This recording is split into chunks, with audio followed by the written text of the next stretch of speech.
çfarë i vjedh në thonjza trurit të fëmijëve koha e shpenzuar në ekrane? Jo vetëm që i vjedh, sepse është një kohë që fëmia duhet ta kalojë me frymorë të tjerë dhe me natyrën, për t'i dhënë një përgjigje sa më shkurtë dhe për t'i thënë të gjitha. Koha që kalon fëmia përpara ekranit, përpara iPadit, televizorit, celularit, është një kohë që duhet ta kalojë në ndërveprime frymore të tjerë, për të bërë eksperjenca gjuhe, komunikimi, ndërveprime sociale, por njëkohësisht kohë që duhet të kalojë duke u marrë me aktivitet fizik i cili zhvillon trurin në natyrë dhe kontakt me natyrën i cili po ashtu zhvillon trurin dhe sistemin nervor qendror. Gjëja tjetër dhe efekti tjetër negativ i kohës së kaluar para ekraneve është edhe sepse çdo ekran është një pajisje elektronike.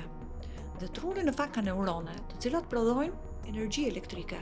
Pra truri emeton potenciale elektrike. Ky mjet, ekrani, telefoni, televizori, celulari që ne kemi në dorë, emeton dhe potenciale elektrike, të cilat ndërhyjnë me potencialet elektrike të trurit. Dhe prandaj kemi këtë lloj çrregullimi dhe këto efekte madhore negative, të cilat i sjell teknologjia dhe përdorimi i ekraneve, sidomos tek fëmijët e vegjël, në cilët truri është i paformuar dhe i pazhvilluar.